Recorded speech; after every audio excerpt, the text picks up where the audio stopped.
we could fly. Welcome to this new season of the Have a Cup of Johanny podcast.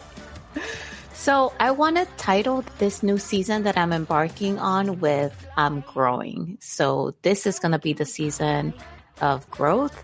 And that's what I'm going to share with you throughout the season. So I thank you for coming over here and sitting with me. And I hope you enjoy. Hello, everyone. Welcome to this. I keep getting my enumeration wrong. I think I said welcome to the first episode of May, last episode. And then I looked and I was like, that was not the first day of May. I already did the first day of May. Okay. So I'm going to count right now. 1, 2, 3, 4. Welcome to the 4th episode of May, folks. And if you have remembered, we are discussing all about the trilogy, The Devil That Haunts Them, and we're talking about the current work in progress that I have right now under the Flamboyant Tree, and these 3 women, 3 generations of Ramirez women that will have each a book of their own. So under the Flamboyant Tree is Isabella's book. Then we're going to have another book that will be for La Doña, yet untitled. And then we're going to have another book for Julitza, who is the daughter of Isabella, granddaughter of La Doña. And on today's episode, we are talking about Julitza. Are you ready?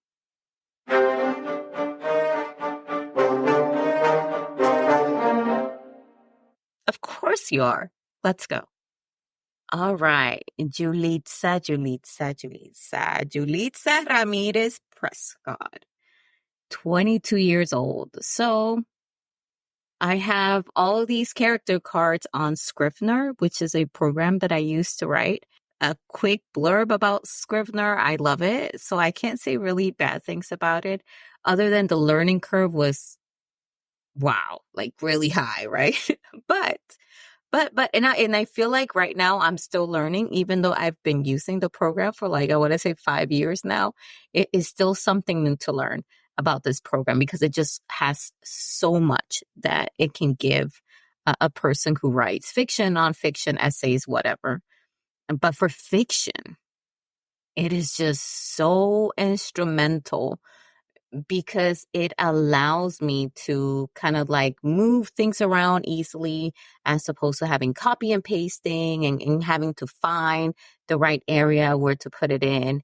It's really easy because sometimes as you draft the story, I'm going to use myself as an example here. I'm a discovery writer. So I write to my heart's content, and that's how I figure out about the characters and how they play into the story.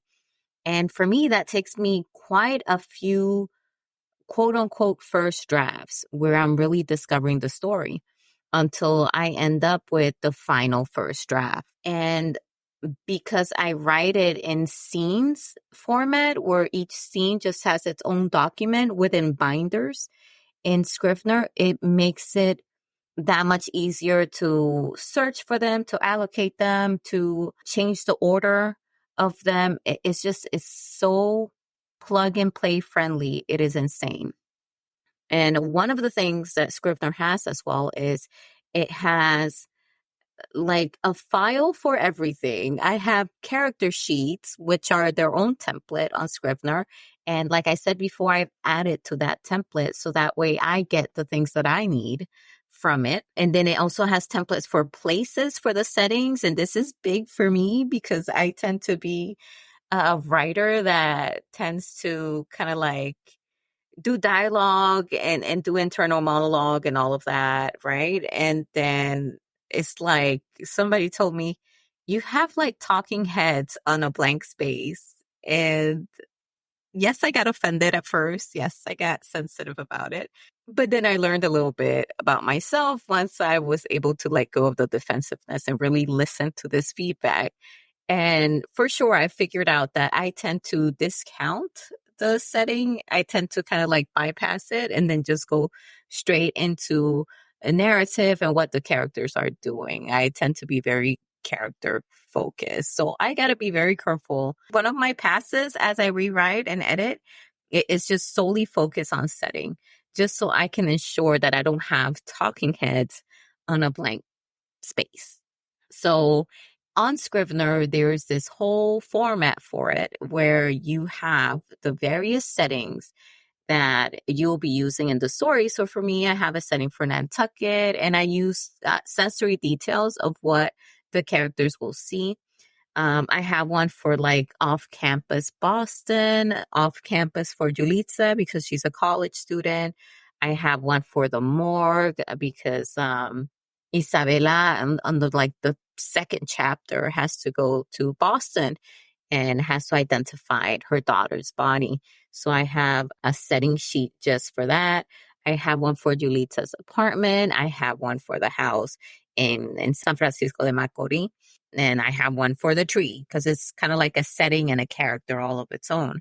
So I have one for every bit of place of a thing that the characters will interact with in a detailed way. If it's something that is important to that scene, I have a setting sheet for it, just so that way I can describe it well and know those things that the character will pay attention to when they go there.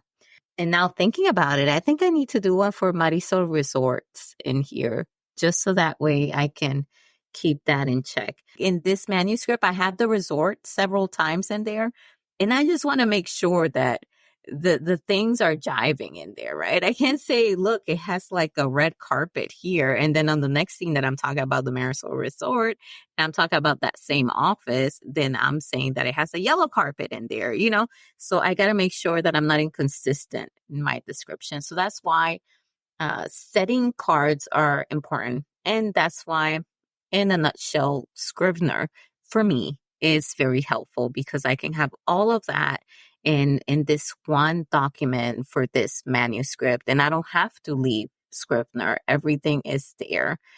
And if there's any research, like I've done some research when it comes to legal stuff, because in this book, we have Isabella that goes through a divorce, a contested divorce.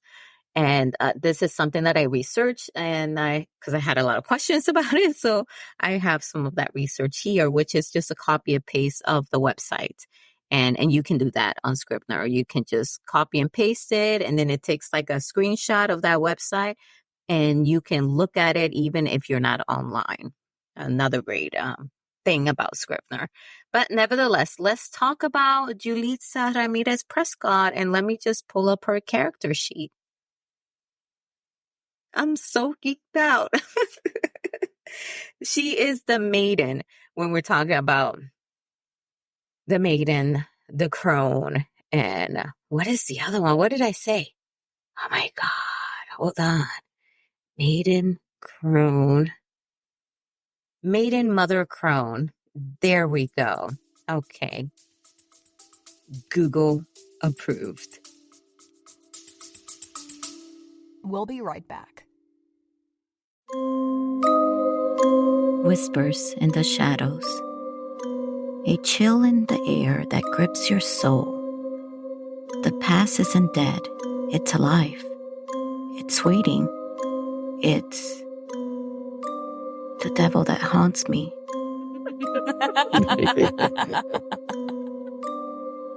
From the mind of J.E. Ortega comes a tale so chilling it blurs the lines between vengeance and redemption, reality and nightmares. Meet Isabella, a woman haunted not just by the ghost of her daughter, but by the sins of her past. As the walls of her sanity crumble, can she escape the grip of a spectral menace?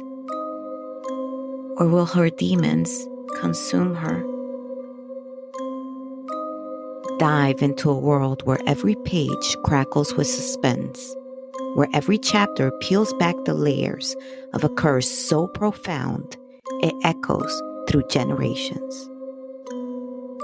The Devil That Haunts Me isn't just a story, it's an experience, a journey through the darkest corridors of the human heart.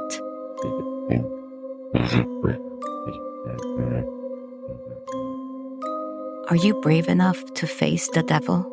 Are you ready to uncover the truth that haunts us all?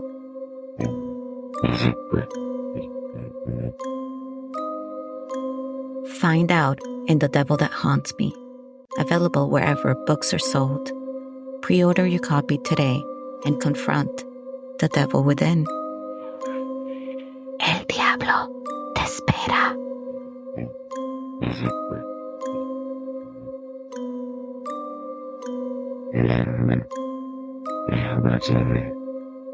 The devil awaits.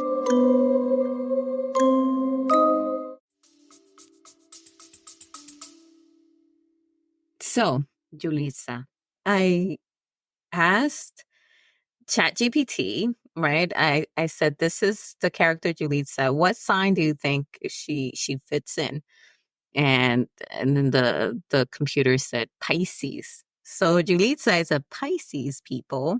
And this is so funny to me because I think my mom is a Pisces, and Pisces are very, very sensitive individual. I always think about how the water is kind of like fragile in a way, but so flexible at time, and how it seems more sentimental, right? And our tears are kind of like water. And it reminds me a lot of that movie, that cartoon movie, Elements, where the water beings are always crying, very sentimental, and they kind of like they have tapped into their sensitive side, which is a good thing. And we have the fire people that are not, are very kind of like not in tune with that side. So when I think of Julitza as a character, I think of the water beings. In this movie that I watch, I think of her as someone that came into this world ready to cherish and to see and experience the beauty that the world has, but unfortunately came face to face with the ugliness life has, and was burdened throughout her life, the short 22 years that she had, with this burden of being unable to come out of the darkness, to come out of just being face to face with the devil, not being able to see nothing beautiful after she experienced what she experienced. And her personality reflection here is kind of like goes in line, right, with what I just said. Pisces are empathetic, sensitive, and often carry the weight of others' emotions. And this is so much like Julitza. She carries it all inside, and it's so hard for her to say anything. So she says nothing at all because she thinks her silence is helping her mother, without realizing that really the silence is part of that trauma that has been passed down from La Doña to Isabela to Julitza. And she has a deep connection with the unseen. There will be some scenes in there where while she's staying with her grandma, she talks and connects really with the flamboyant tree. And we end up figuring out that the tree itself, like I said, it's not just a setting, it's a character in itself. It's the repository of all the secrets that these women have, like their burdens, their joys, their fears. Everything has been kind of like dug into the roots of this tree, and they're there. And you will see that that's something that Isabela discovers. And through that discovery, she finds out. In Julitza's book, you will see more of her path, how she got to the point where she was holding on to everything. For Julitza's story, it will be heavy on paranormal, heavy on the psychological smart horror, than the Flamboyant Tree, which is more contemporary magical realism. You see, so with these books, I'm jumping genres, but every single one of them has a paranormal token in it, a bit of paranormal in it. And that's what you will see. And she's no different than the other women. She has the devil that haunts her as well. For her, it was the broken trust with her stepfather. That's the devil that haunts her. And from that experience, she becomes someone who can't see the light anymore. She becomes someone that doesn't see the beauty in the world anymore. And because she's a Pisces and she's very sensitive to everyone's emotions as well as her own, this really brings her down a downward spiral. And in life, her primary goal is really to escape the oppressive environment that she has living under the same roof as the devil that haunts her.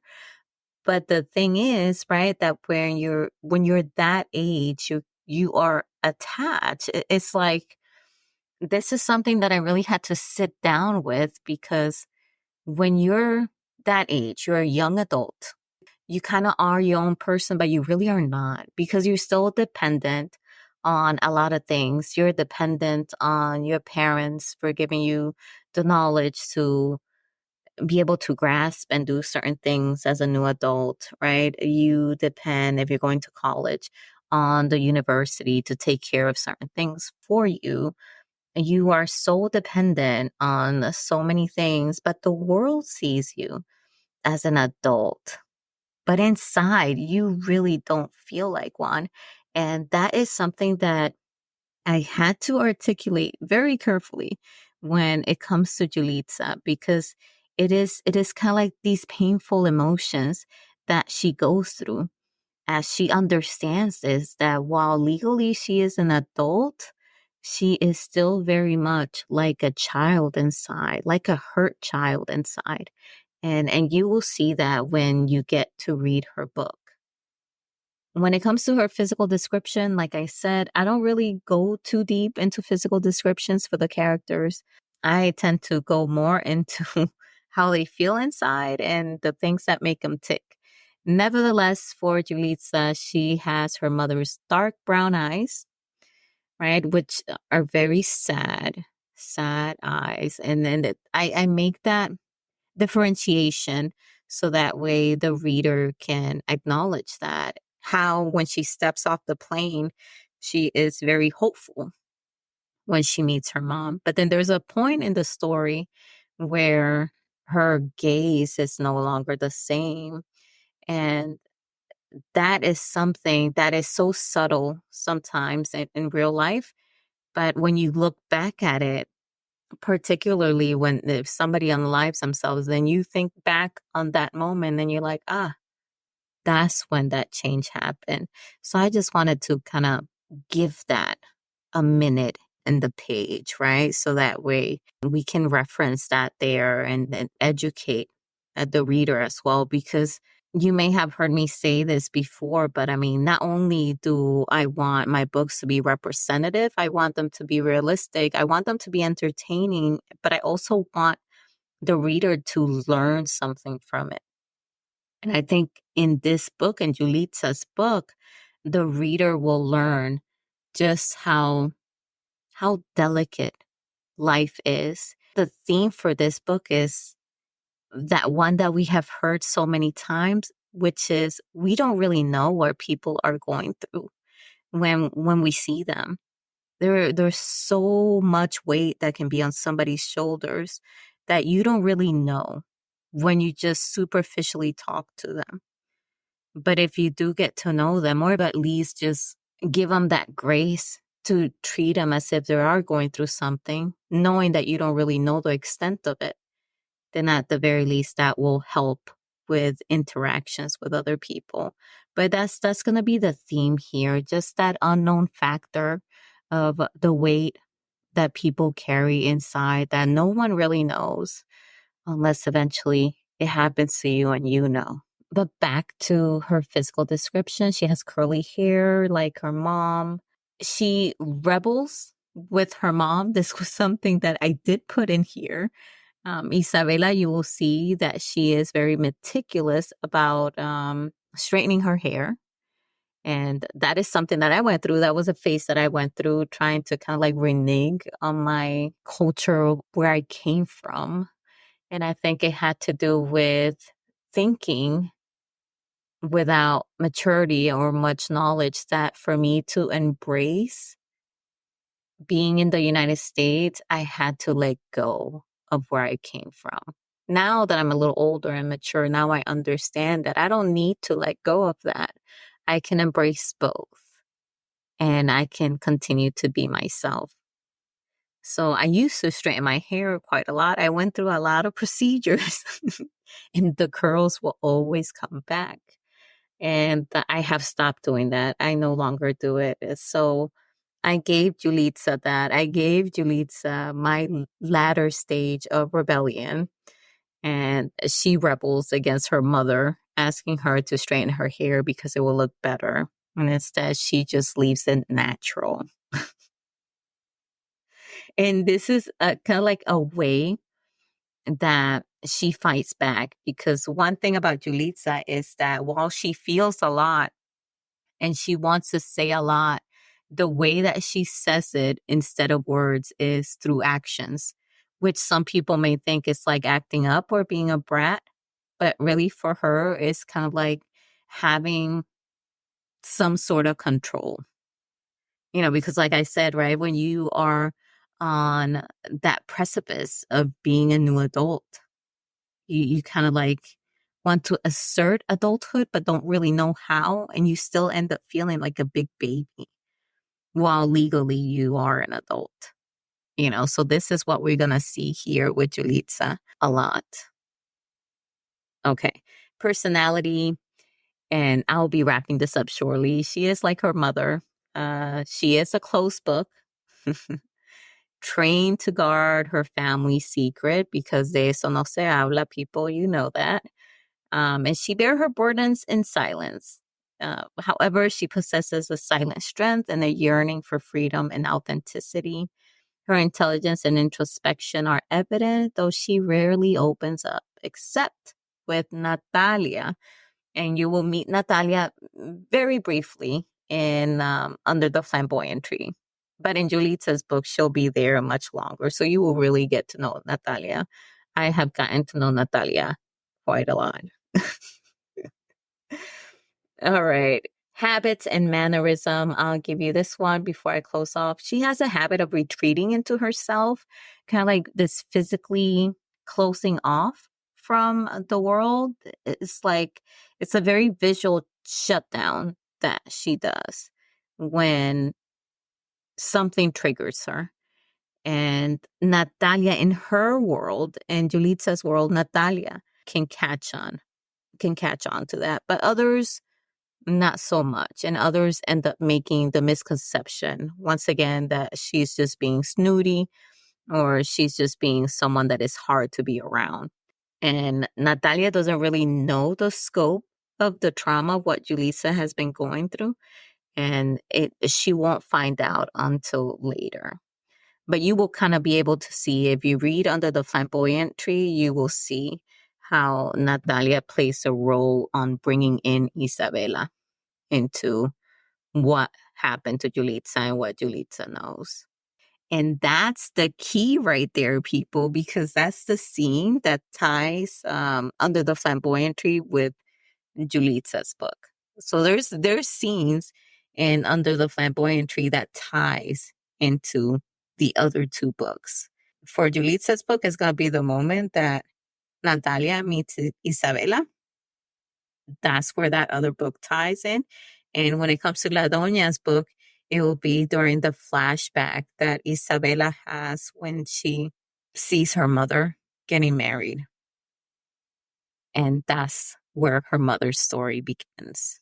Yeah. So it's very interesting. I don't know if this is my first time writing a series. I don't know if this is how you write series, it felt very organic to me to write it this way, to kind of have that link scene to the other books. So that way it's kind of like you have a road, right? So I have a road for Under the Flamboyant Tree, but there's intersections of other roads to the other books, right? But no matter which road you take, they all lead to the other one. Like you can take the road to La Doña's through La Doña's book, and it will lead you to Under the Flamboyant Tree, and then it will lead you to Julitza's book. Or you can take Julitza's road, and it will lead you to the Flamboyant Tree, and then to La Doña's book. So they're all interconnected and lead to one another. But once you read all three of them, then you will have a more complete picture of the puzzle, because they're all interconnected. But they're all different genres too. And that's what we're going to talk about in the next episode, is how did I come up with a trilogy where each book falls under a different genre? And I'm going to let you know how I worked that one out.